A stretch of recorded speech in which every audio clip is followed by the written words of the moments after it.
Yes, students, now next we will discuss the factors affecting the rate of the reaction, right? So the rate of a reaction depends upon the few factors, right? Some of these we are going to discuss now.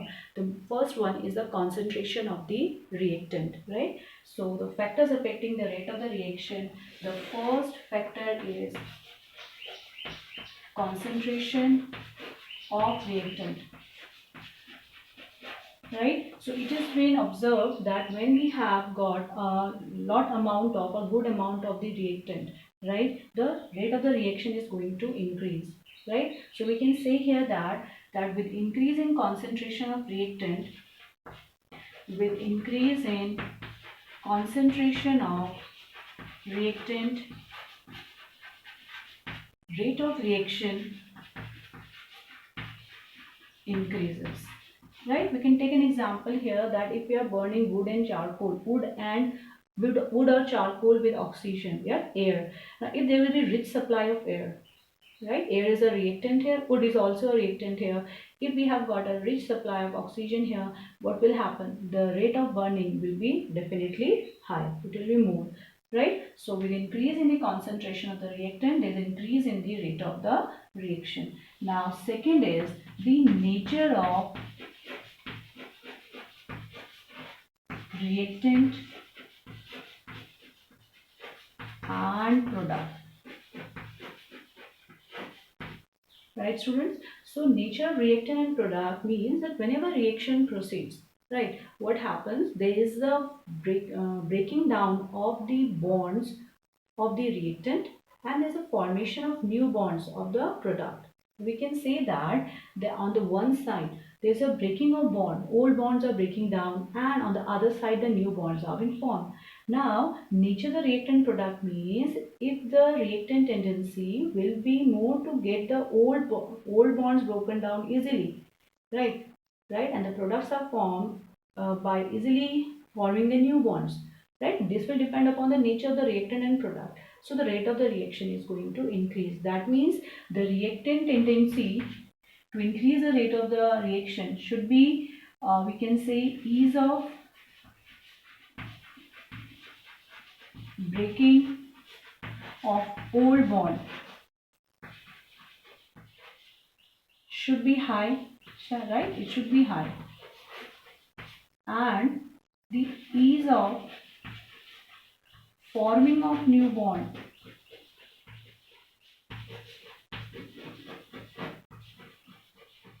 should be high for what?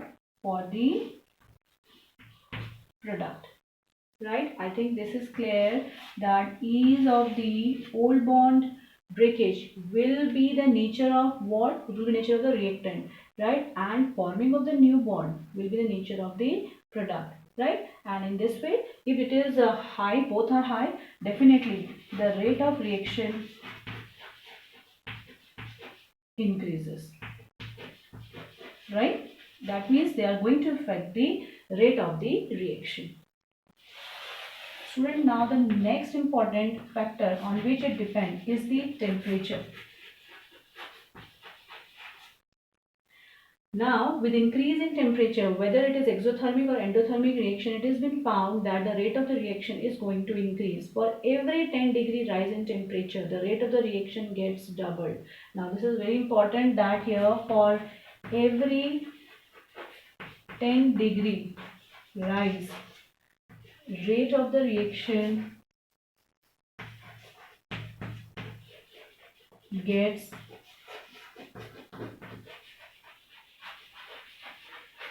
doubled, right? So we will discuss in details when we just go through the each terms, right, each factors individually here, especially the concentration of the reactant and the temperature, right? So when the temperature rises up, the rate of the reaction is going to increase. These were the three factors. Now we have got another factor, that is the surface area. Surface area of reactant, right? So the surface area reactant means greater the surface area of the reactant, right? more will be the rate of the reaction. For example, you can take here example of food. If you are just burning the log of food, right, what will happen? It will take time for the for burning. But when you are just breaking down that log into pieces, right, we are increasing the surface area, and hence the rate of the reaction is going to increase. So surface area, with increase in surface area, with increase in surface area, the rate of reaction increases, right? This is the surface area. Now we have got one more, that is the exposure to radiation.